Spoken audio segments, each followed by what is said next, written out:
नमस्कार, मैं हूं सर्वमित्र और आप देख रहे हैं हरियाणा विशेष। हरियाणा विशेष में आप सभी का स्वागत है। हरियाणा विशेष में आज हम बात करेंगे विधानसभा सत्र के दूसरे दिन की कार्रवाई की। प्रदेश के राज्यपाल कप्तान सिंह सोलंकी ने अभिभाषण के दौरान सरकार के विजन सदन में रखा और उसके बाद सदन पर चर्चा भी हुई, कुछ मुद्दों पर बहस भी हुई। लेकिन आज बहुत दिलचस्प रहा पहला दिन। बात करेंगे किन किन मुद्दों पर बहस भी हुई है।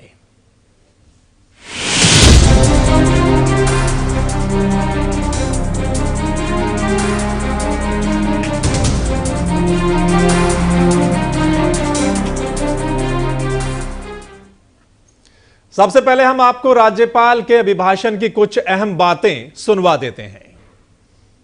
विरासत में मिली अपारदर्शी निर्णय प्रक्रिया तथा संसाधनों के भेदभावपूर्ण बंटवारे से दक्षता से निपटेगी। यह विशेष तौर पर सत्य है। भूमि उपयोग तथा अधिग्रहण संबंधी निर्णयों के मामले इसके उदाहरण हैं। इसलिए सरकार कम से कम सुशासन अधिकतम मेरी सरकार की कार्यप्रणाली का मूल मंत्र होगा। यथार्थवाद की कीमत पर लोक लुभावनवाद की परंपरा को बदलेंगे। मेरी सरकार दीर्घावधि सतत विकास के लिए संसाधनों का समान वितरण सुनिश्चित करके राज्य की अर्थव्यवस्था का कायाकल्प करने के लिए योजनाएं बनाएगी। आम आदमी पर भार डाले बिना संसाधन जुटाने के प्रयास किए जाएंगे। सरकार सभी पड़ोसी राज्यों के साथ लंबित अंतर राज्य मुद्दों समेत हरियाणा के अन्य वैधानिक अधिकारों की रक्षा के लिए सौहार्दपूर्ण ढंग से सभी आवश्यक कदम उठाएगी।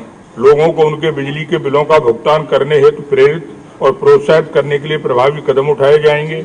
मेरी सरकार सभी उपभोक्ताओं को उनकी आवश्यकता के अनुसार मांग पर बिजली आपूर्ति का लक्ष्य हासिल करने का प्रयास करेगी। तो क्या कुछ आज विजन पेश किया राज्यपाल ने। चलिए अब आपको दिखाते हैं चर्चा के दौरान क्या कुछ खास रहा आज सदन में।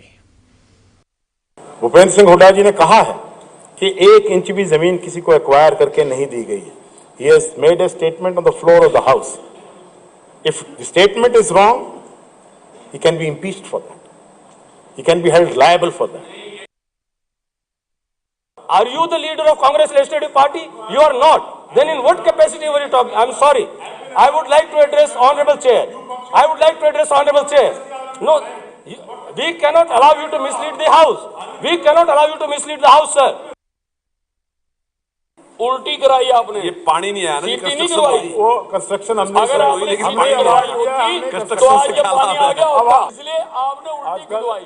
अगर आपने सीधी खुदवाई होती तो आज तक ये समस्या का समाधान हो जाता।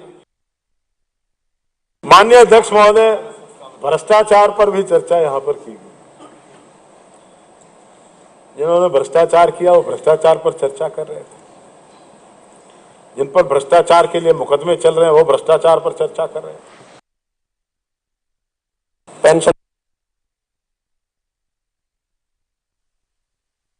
पेंशन की बात कही गई।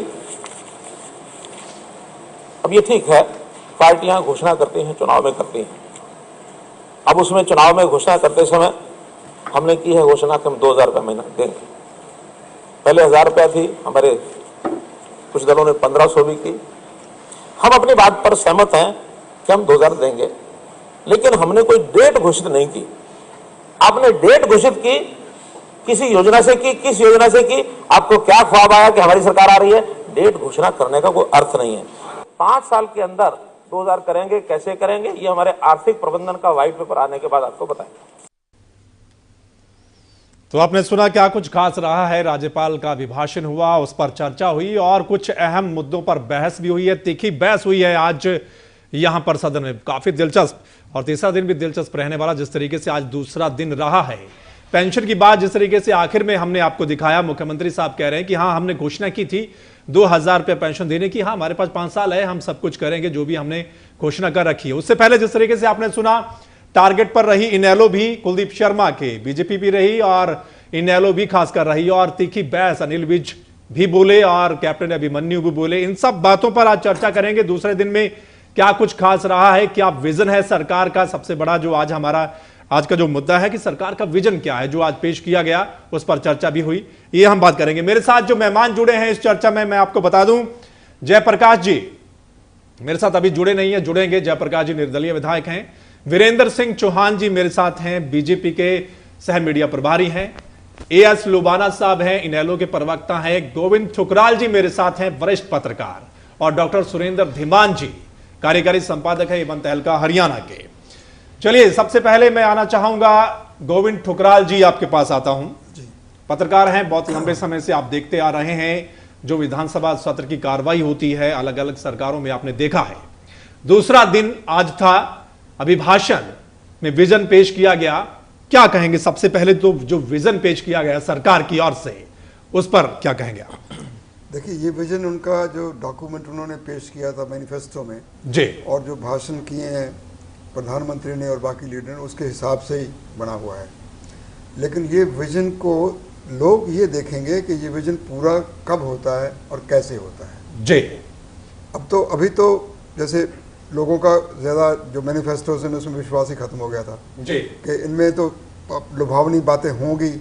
अब 2000 पेंशन की जो बात है, इससे आगे भी बात है। इन्होंने बीजेपी ने 6000 और 9000 रुपया अनएम्प्लॉयमेंट अलाउंस भी कहा हुआ है। जी, ग्रेजुएट्स को 6000 और दूसरों को 9000। बिल्कुल बिल्कुल 9000। उसमें उन्होंने जो अलाउंसेस कहे हैं, उसके बाद SYL की जो बात की है, जिसका जिक्र आज भी उन्होंने किया है कि कैसे SYL को करेंगे।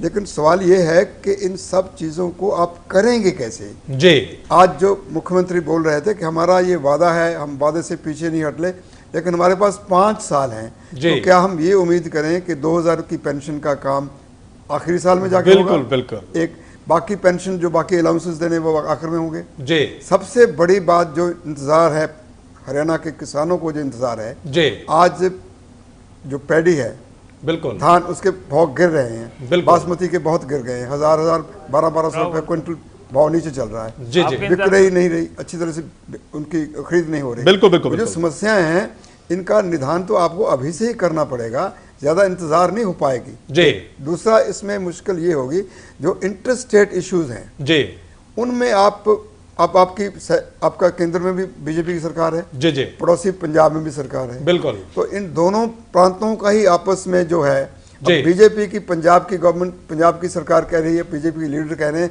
कि हम राजीव लौंगोवाल अकॉर्ड को लागू करवाएंगे। जी, ये कह रहे हैं कि हम भी लागू करवाएंगे। तो फिर एक कमेटी बना लें, बिल्कुल। तीनों बैठ के कहीं को रास्ता निकाल लें। जी, जी, ये खत्म कर लें। जी, जी, मुझे इस बात का भरोसा नहीं है जी, कि SYL का मसला या दूसरी छोटी नहर का मसला जी। या पानियों का या पंजाबी बोलने वाले इलाकों का मसला या चंडीगढ़ का मसला, कोई सरकार हिंदुस्तान में, कोई पॉलिटिकल पार्टी इसको हल कर पाए, मुझे इसका भरोसा बिल्कुल। नहीं। मुद्दे बहुत सारे ऐसे हैं हमने- जिनमें कानूनी हमने दांवपेच भी फंसा हुआ है। इसमें बिल्कुल SYL में पानी नहीं चला, जी। लेकिन पंजाब में खून बहुत बहा है। जी, बिल्कुल आपको उसका भी ध्यान रखना पड़ेगा कि ये बिल्कुल, मामला बिल्कुल। कहाँ जाता है, कैसे जाता है। तो कैसे ये, यानी एक लीडरशिप का बहुत बड़ा टेस्ट होगा। जी, जी, बिल्कुल। नेशनल लीडरशिप जो बीजेपी की है और उसके बाद जो स्टेट्स की लीडरशिप है, जी, जी। इनका एक बहुत बड़ा टेस्ट इस बात के होगा कि ये इंटर स्टेट इश्यूज को हल कर पाते हैं या नहीं हल कर पाते। बिल्कुल, बहुत संवेदनशील मुद्दा है। वीरेंद्र सिंह चौहान जी, मैं आपके पास आना चाहूंगा।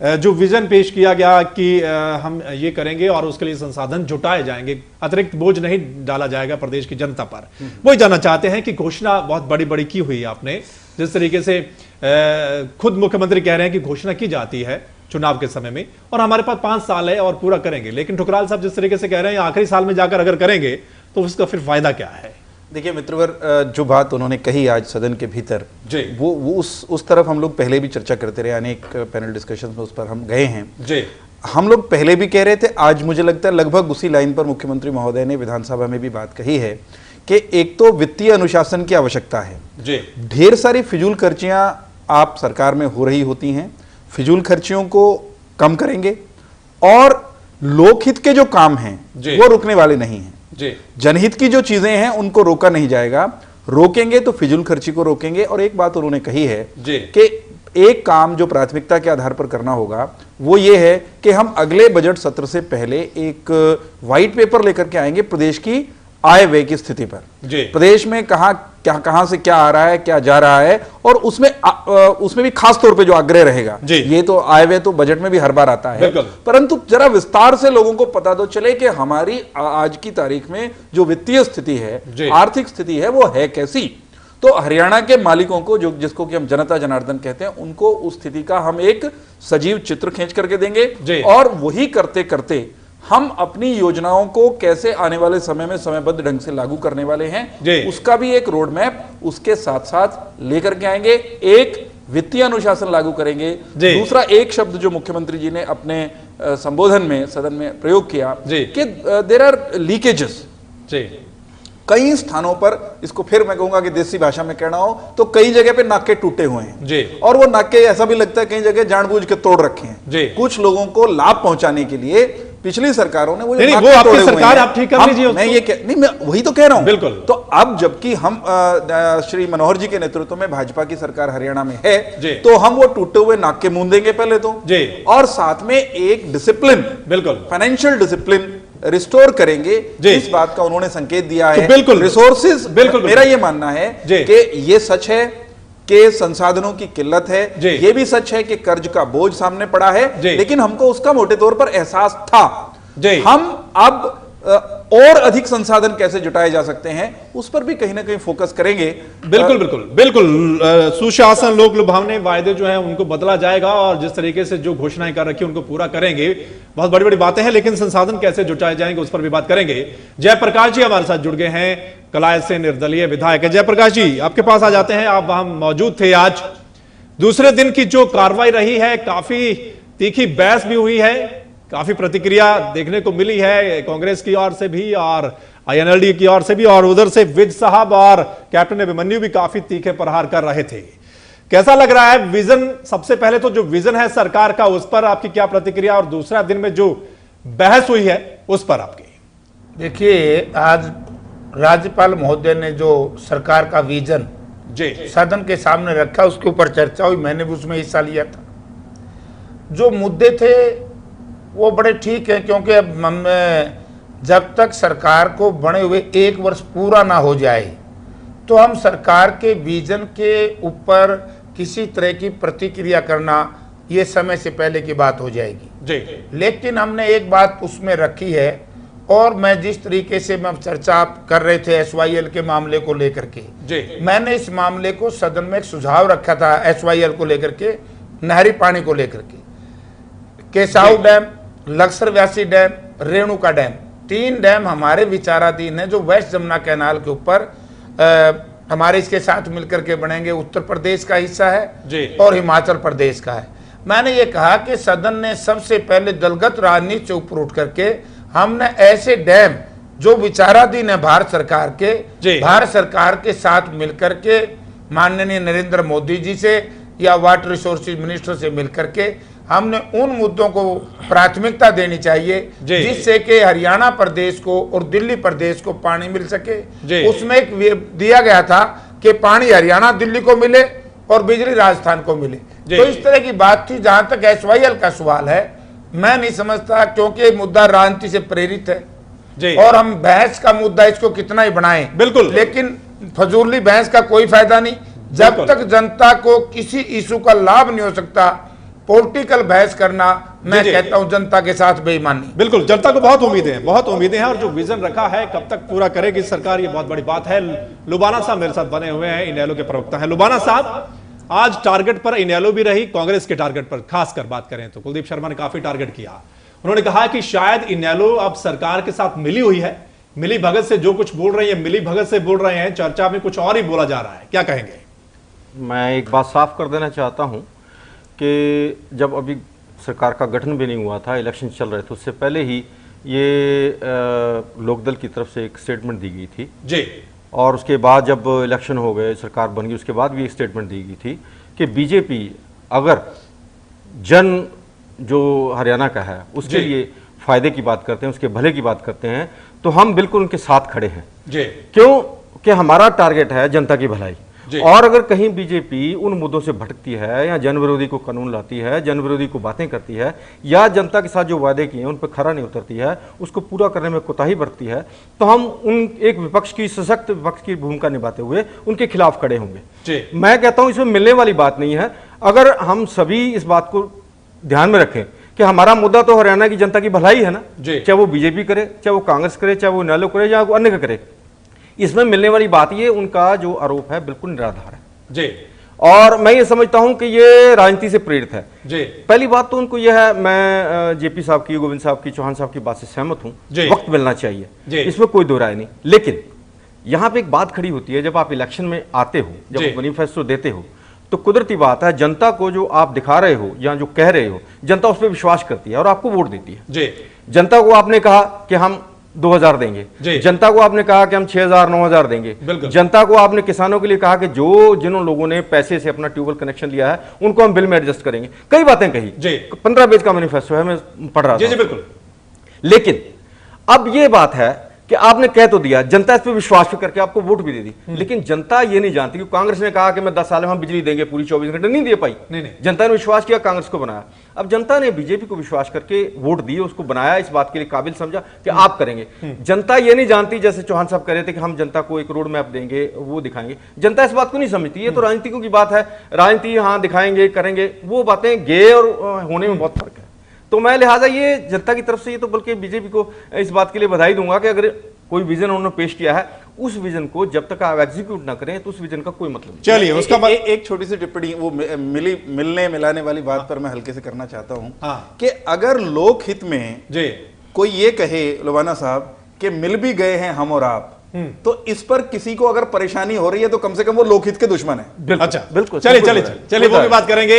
डॉक्टर सुरेंद्र धीमान जी मेरे साथ नहीं, रास्ता खोलने का प्रश्न नहीं, बिल्कुल, चलिए वो भी बात करेंगे। सुरेंद्र धीमान जी आपके पास आना चाहूंगा। दूसरे दिन की कार्रवाई को आप किस तरीके से देखते हैं, कंक्लूजन निकालें। आपने सुना है, सबकी बाइट भी सुनी है, सभी नेताओं को सुना है आपने, क्या क्या हुआ है, तीखी बहस हुई है, अभिभाषण की बात करें, विजन की बात करें, सारी बातों की कंक्लूजन क्या निकालेंगे? राज्यपाल का अभिभाषण उस राज्य की जिस सरकार बनी है, क्योंकि बीजेपी की पहली दफा सरकार बनी है पूर्ण बहुमत की, तो सब लोगों की उम्मीद, सब लोगों की निगाह इस बात पे लगी हुई थी कि सरकार अपना क्या विजन पेश करती है, उसका क्या डॉक्यूमेंट है। वो 1 साल का डॉक्यूमेंट पेश करती है, 5 साल का डॉक्यूमेंट पेश करती है, 3 साल का डॉक्यूमेंट पेश करती है, और उसकी क्या प्राथमिकताएं होंगी, उसके क्या वो सबसे पहले इस प्रदेश में करना चाहते हैं। उस राज्यपाल का भाषण बेशक संक्षिप्त रखा गया था, क्योंकि नई सरकार बनी है, 5, 6, 7, 8 दिन हुए हैं, और अभी एक बजट सत्र में शायद वो, क्योंकि जनवरी बजट सत्र में भी राज्यपाल का भाषण होगा, जब पहले दिन आएगा विधानसभा का सत्र होगा, उस दिन ज़्यादा डिटेल से ये बात आ पाएगी। लेकिन जो अभी तक 7-8 पेज का जो इन्होंने डॉक्यूमेंट पेश किया है, उसमें जो घोषणा पत्र जारी किया था, उसमें कुछ बातें, उन बातों में कांग्रेस की सरकार को 10 साल की सरकार जो रही है, उसमें कुछ बातों पर उन्होंने जो टिप्पणियां की थी, कुछ बातों पर आरोप किया था, उनको इसमें आज वो डॉक्यूमेंट के अंदर, राज्यपाल के अभिभाषण के अंदर लेके आए। जैसे उन्होंने कहा था कि जो संसाधन थे उनका भेदभावपूर्ण तरीके से बंटवारा हुआ। बिल्कुल, ये उनकी सबसे पहली लाइन है कि हम इसके बारे में बहुत सतर्कता से रहेंगे और भेदभावपूर्ण जो बंटवारा हुआ था वो नहीं होने देंगे। दूसरा, उन्होंने आज एक बात की कि हम आर्थिक जो स्थिति है प्रदेश की, उस पर श्वेत पत्र जारी करेंगे। बीजेपी क्योंकि सरकार पूर्ण रूप से पहली दफा बनी है सत्ता में, या तो आईएनएलडी सरकार रही है या कांग्रेस की सरकार रही है, या कभी बीजेपी साथ में रही है, तो आज तक की जो स्थिति या मौजूदा जो स्थिति है वो कम से कम हरियाणा सरकार की और हरियाणा के मुख्यमंत्री जो रहे थे हुड्डा साहब, वो जो नंबर 1 हरियाणा की जो बात करते थे, एक उसके बारे में क्लियर स्थिति पैदा करेंगी कि ये आज की डेट में इतना कर्जा है, इतना वहां से हमारा आ रहा है। जो तीसरी बात जो सबसे बड़ी, जो पेंशन के ऊपर जिसके ऊपर सबसे ज्यादा बात हुई, वो हुई कि पहले मुख्यमंत्री जब बोल रहे थे धन्यवाद प्रस्ताव पे, तो उन्होंने कहा कि हमने कोई डेट नहीं दे रखी है अपने उसमें घोषणा पत्र में, लेकिन हम यहाँ के 5 साल का हमें मैंडेट मिला है, तो हम 5 साल में अपना जो संकल्प पत्र है उसको पूरा करेंगे। लेकिन कांग्रेस के विधायकों और आईएनएलडी के जो लीडर हैं अभय सिंह चौटाला, उनकी तरफ से दबाव दिया गया, कांग्रेस के एमएलए ने ज्यादा दबाव दिया और ये कहा नहीं आप टाइम बाउंड कीजिए, आप जल्दी से दीजिए। अल्टीमेटली मुख्यमंत्री ने फिर घोषणा की कि ये हम आपको बजट सत्र से पहले व्हाइट पेपर भी लेके आएंगे, जो आर्थिक श्वेत पत्र जो आना आर्थिक स्थिति, और उसमें हम ये भी बताएंगे। लेकिन मैं ये विश्वास दिलाता हूं कि हम जो लोगों को जो पेंशन मिलनी है वो पेंशन हम पूरी देंगे। और जो तीसरी जो बात थी वाडा डीएलएफ डील के मामले में, आज अभय सिंह चौटाला जो इतना करीब 1 घंटे के आसपास बोले, जब कांग्रेस की सरकार थी, आईएनएलडी के जो विधायक थे वो बोलना शुरू करते थे तो बाई चांस उनको बोले नहीं दिया जाता था, या रोक देते थे, हंगामा हो जाता था, वो वॉकआउट कर जाते थे या सदन से बाहर कर दिया जाता। आज बीजेपी की सरकार थी, स्थिति बदली हुई थी, बीजेपी क्योंकि विधानसभा में जो स्पीकर हैं कंवरपाल जी, उन्होंने उनका पूरा टाइम दिया, कोई इंटरप्शन नहीं होने दिया। और उन्होंने जब बात की तो फिर कांग्रेस की तरफ से वार हुआ और मुख्यमंत्री जो पुराने रहे हैं उन्होंने कहा कि मैं पूरी जांच के लिए तैयार हूं। तो आज 3 बातें महत्वपूर्ण रही। पेंशन वाला मामला रहा, बिल्कुल पिछली सरकार के ऊपर एक टारगेट रहा, और वाडा डीएलएफ मामले पे भी पूरी जो कुछ आईएनएलडी आज कहना चाहते थे वो कही। और यहीं पर ही जो बात ये आ रही है कि भी कहीं ना कहीं फ्लोर मैनेजमेंट कहीं आज हुआ कि बीजेपी कहीं ना कहीं उनका, ये कांग्रेस ने टिप्पणी भी किया भी कहीं शायद आप मिले हुए तो नहीं है, बिल्कुल कि आईएनएलडी और बीजेपी आपसे मिल गए हैं, कि इनकी अनुमति से बोला जा रहा है। लेकिन आज एक अच्छा माहौल ये रहा कि स्पीकर साहब ने सबको टाइम दिया बोलने का, बिल्कुल। और जयप्रकाश जी तो हमारे साथ स्टूडियो में बैठे हैं, तो मैंने इनका भी सुना था, इन्होंने भी अपनी बात की। तो एक अच्छा माहौल मुझे आज भी देखने को मिला दूसरे दिन की। बिल्कुल बिल्कुल अच्छा माहौल। सबसे बड़ी बात कि जब टाइम दिया जाता है सभी को तो उनको अच्छा भी लगता है कि मुझे बोलने का मौका कम से कम दिया गया। आपके पास आता हूं, बिल्कुल बिल्कुल चौहान साहब आपके पास आता हूं। एक छोटी सी टिप्पणी जो डॉक्टर साहब से जुड़ती है। मुख्यमंत्री महोदय सदन में बोल रहे थे और यूं लगता था कि कांग्रेस के जो नेता हैं, विपक्ष की भूमिका भी है, उसका स्वागत करते हैं, वो रह के असामान्य रूप से ज्यादा टोका टोकी कर रहे थे। खूब उनको समय दिया गया था बोलने के लिए, कुलदीप शर्मा शायद 50 मिनट बोल गए, उसके बावजूद रह कर टोक रहे थे। मुख्यमंत्री का जो बर्ताव था, जो उनके पोस्चर्स थे, जिस अंदाज में उन्होंने अपने आप को आज कंडक्ट किया, वो वास्तव में कमेंडेबल है, सराहनीय है।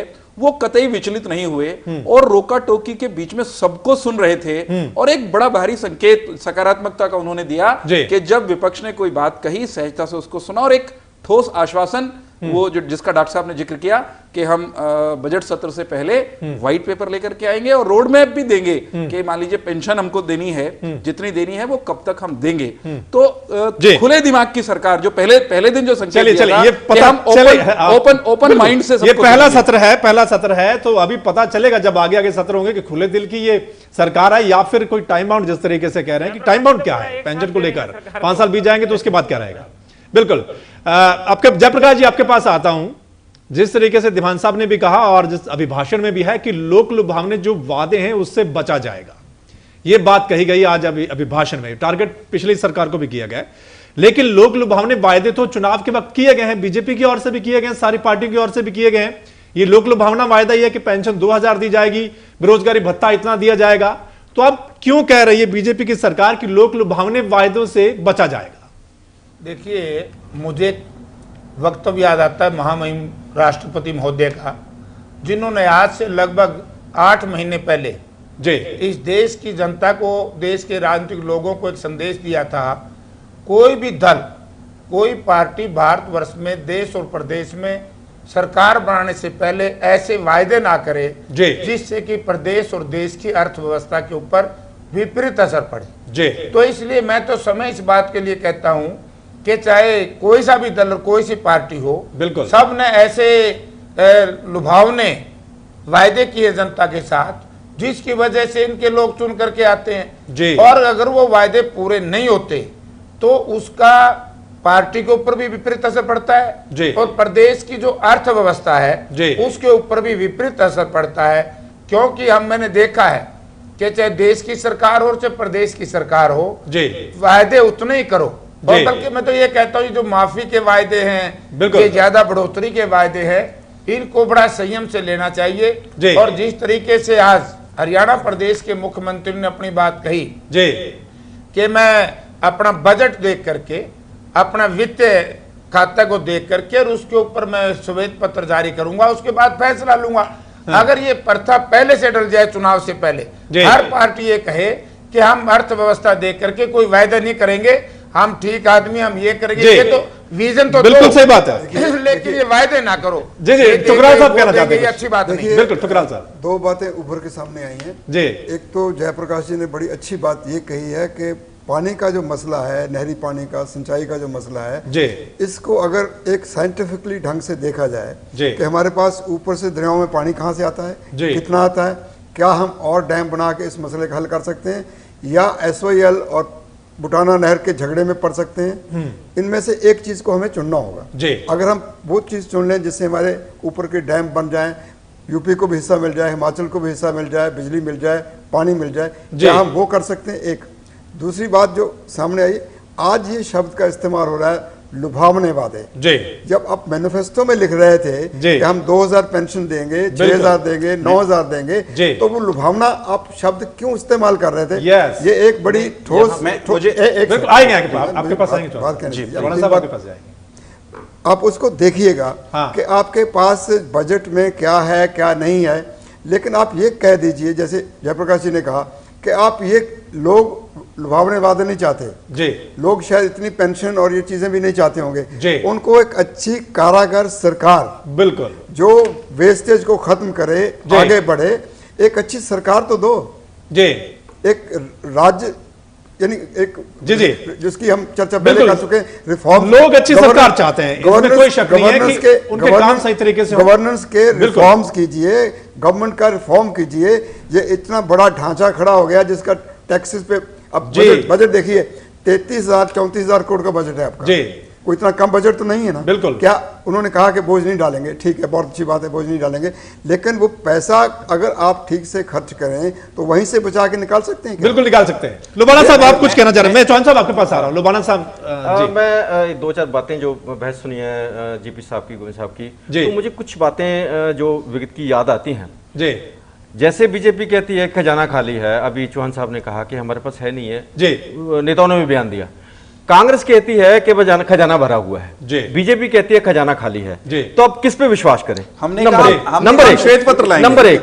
दूसरी बात है, नाकों की बात करते हैं। अब ये नाके क्या चीज है, कहां कहां लीकेज है, कैसे ये होगा, इसका मतलब आप ये सीधी से बात करें, करप्शन की बात है, तो ये करप्शन है कहां, पहले उसको फाइंड आउट करेंगे। फाइंड आउट करने में कितने दिन लगेंगे, कोई टाइम का? बिल्कुल बिल्कुल। दूसरी बात, अब ऐसा लगता है जैसे वोटों की बोली लग रही हो जी। इलेक्शन से पहले कांग्रेस ने कहा 1500 दे देंगे, आपने कहा 2000 दे देंगे, यानी कि जिस भी मेरा माल खरीदो मैं आपको 6 दाम दूंगा। बिल्कुल। तो ये वोटों की गिनती अगर ऐसे वोटों की बोली है तो मैं कहता हूं बीजेपी की साफ सुथरी छवि और उसकी साफ सुथरी राजनीति और कांग्रेस की जो करप्शन की नीति है उसमें फर्क कहां रहेगा? 1200 रुपए देंगे, कहां रहेगा? स्कूटी दे रहे थे आप भी।